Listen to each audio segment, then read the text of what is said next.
Hello guys, welcome to our blog. तपाईहरुलाई मेरो ब्लगमा स्वागत छ।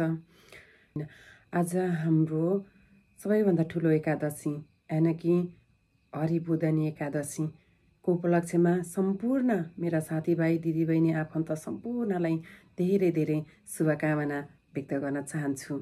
साथै आज एकादशीको दिन तपाईहरु व्रत बस्दै हुनुहुन्छ होला, पूजा गर्दै हुनुहुन्छ होला। कतिपय साथीहरूले त पूजा पनि गरिसक्नुभयो होला हैन। मैले नि घरमा त पूजा गरिसकेँ। अब जाँदैछु बाहिर फुलको डोली तार्ने रमाइलो गर्ने ठाउँतिर जाँदैछु। कोसँग भन्दाखेरि म साथीसँग जाँदैछु। तपाईहरुले मेरो च्यानललाई माया गरिदिनु होला, हेरेर साथ सपोर्ट गरिदिनु होला, लाइक कमेन्ट अनि सब्स्क्राइब पनि गरिदिनु होला है त। अब म तपाईहरुले सिधै म कहाँ जान्छु त त्यही ठाउँतिर लाँदैछु। ढ्यान्टेने बर्तलिने एकादशी तीर्थ जाने काशी, बर्तलिने एकादशी तीर्थ जाने काशी, माला लाउने गाँसी गाँसी, माया लाउने हाँसी हाँसेर बोलिदेऊ माया, यसै गरी भेट कहिले हुन्छ र। एकादशी मेला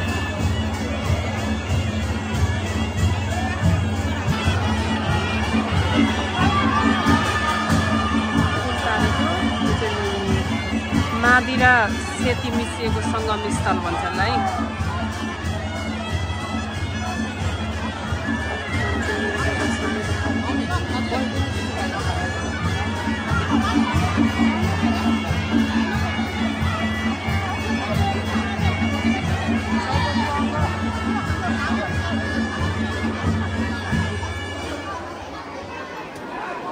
हामी चाहिँ अहिले एकादशी मेलामा फुल तार्न हेर्नलाई आएको भनौँ।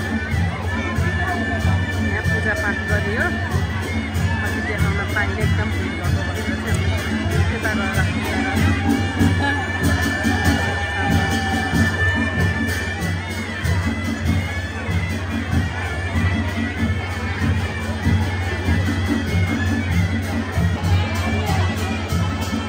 भइरहेछ।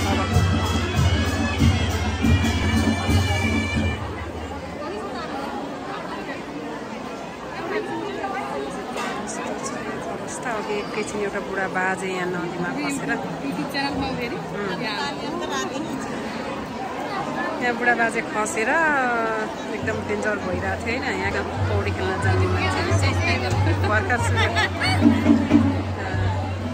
भएर चाहिँ अब के भन्छ उद्धार गर्न सफल भयो भनौँ न होइन।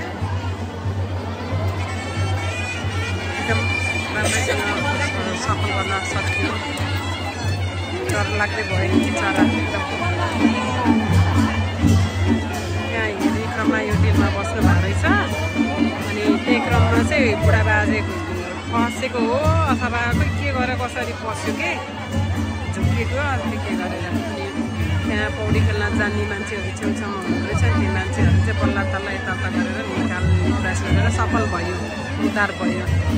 बुढा बाजेले चाहिँ पानी निकालेको कि के हो, पानी निलेको के हो। अनि अलिअलि पानी निकालेर यताउता गरेर उद्धार गरेर माथि अब माथि लगेको छ,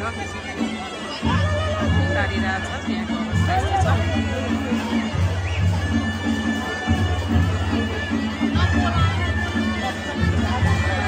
कमै छ।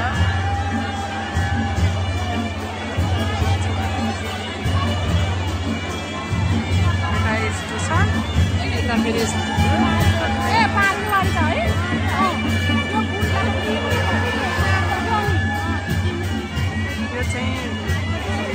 पानी सेतो छ नि होइन गाई। त्यो पानी चाहिँ सेती नदी मिसिएको क्या मादीमा। त्यहाँ मादी चाहिँ एउटा पुल छ, त्यो पुल सेती नदीबाट आएको। यता मादी छ, मादी र सेती मिसिएको सङ्गम स्थल हो क्या यो चाहिँ। अनि यहाँ तारिरहेको छ।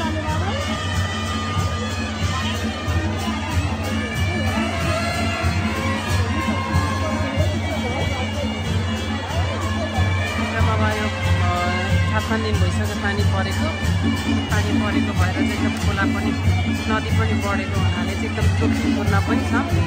जोखिमपूर्ण भए पनि पहिलादेखि चलिआएको एकादशीमा फुल तान्ने क्रम जारी नै छ।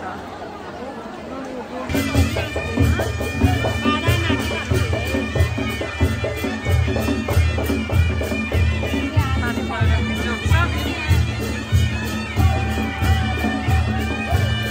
रमाइलो भइरहेछ बाजाको साथमा।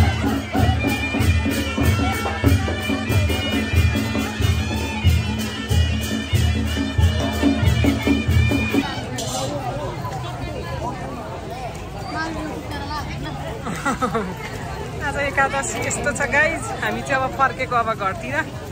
भिडभाड यस्तो छ, बजार यसरी लागेको छ।